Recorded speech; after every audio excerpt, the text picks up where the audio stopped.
guys, Tyron here from Type Fitness Solutions. Now, this is my part 2 to the video that I talked about homeostasis, how to get the weight off over a 12 to 15 week period and how to maintain those results.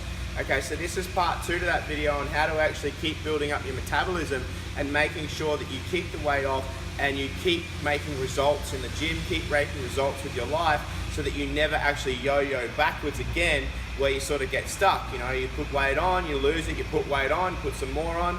Okay, so this is how I structure things and make sure that I get people results for long term, not short term. And I really look at people's training over a year process. I don't look at over a 10 or an 8 week period, because realistically that's such a short time frame when you've got the rest of your life to think about. Okay, so long-term results is actually about creating a new homeostasis, which is explained in the first video. Here I'm going to talk about what we do after those initial steps.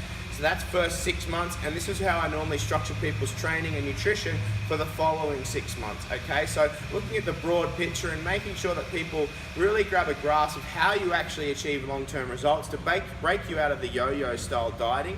And give you some information to help you guys actually make a better and healthier life for long term. Okay, so over the first 12 to 15 weeks of structuring nutrition and training, with that time you should have maintained or developed good insulin sensitivity.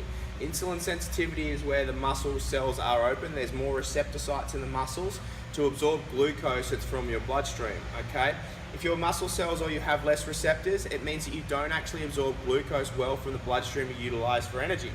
So the glucose will be pushed into the muscle cell, and then the muscle will be able to contract and relax whenever you move, okay, to use that, okay? So that's why training is also so effective.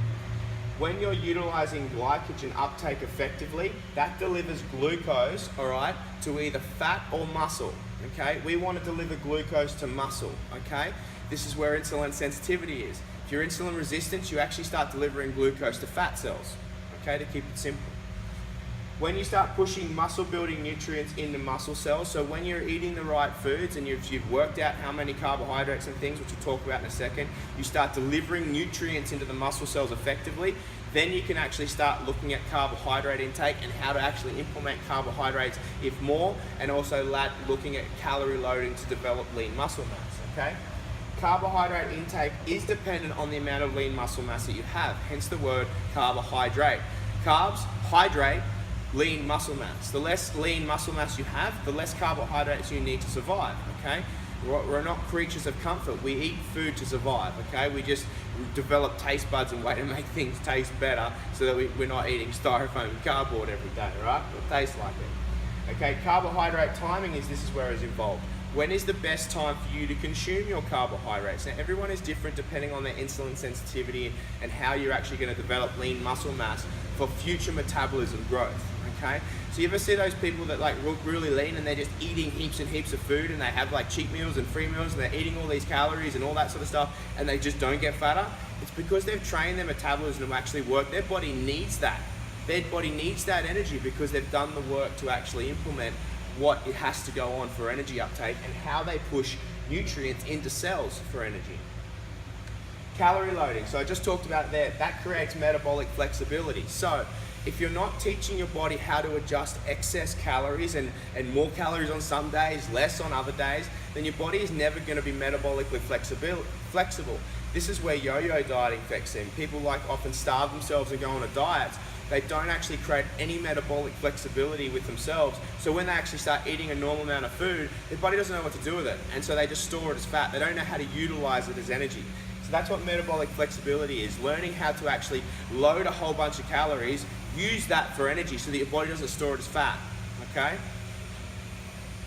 Dirty calories, okay, so everyone wants to hear about this. Extra energy to grow lean muscle mass. So you may have heard of cheat meals, free meals. These are when these sorts of things come in and can be beneficial for not only your own mental satiety, but also developing your body and lean muscle mass to help improve the metabolic flexibility, okay?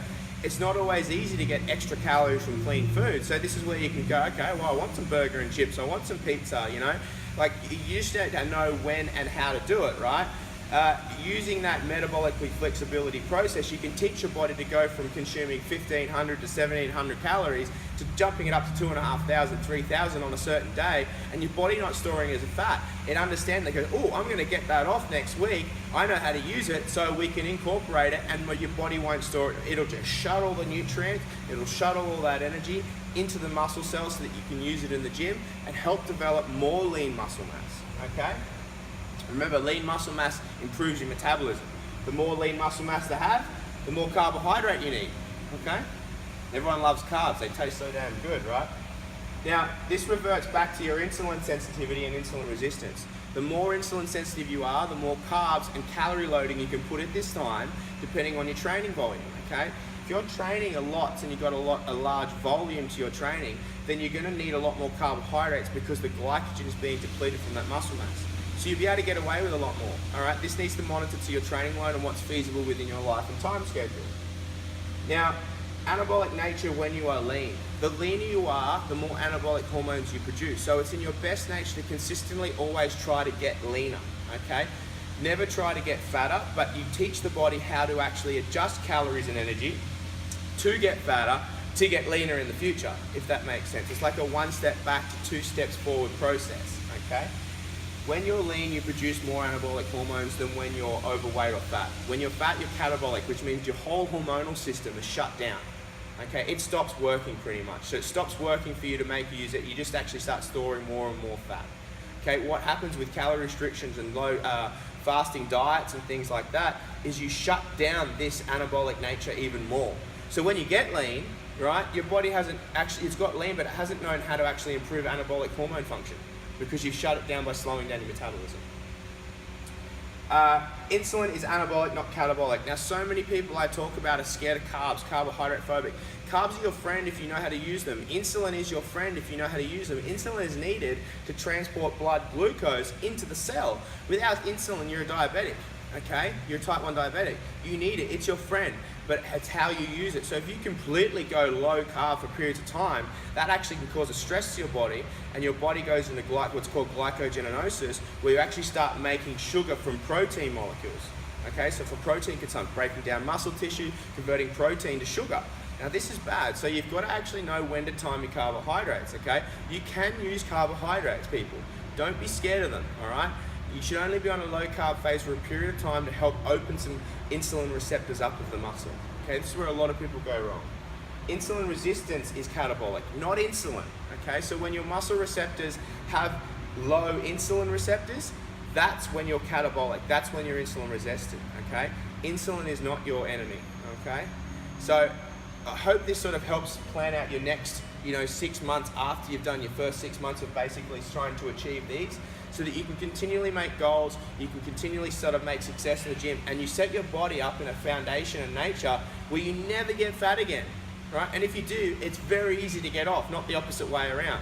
It's not like you get lean and then get super big again, then it's super hard to get off. It's the other way around. If you do it the right way, you can get lean, and then if you do go away on holidays and you put on a couple of kilos, you can get it off very, very quickly because your body knows through this system and it knows how to functionally work effectively. Okay, I hope this helps. Any questions, feel free to contact me or leave any comments below. Have a look at the first video on homeostasis. If you don't know, message me and I'll send you the link. But happy days, I just got you guys to be fit and healthy.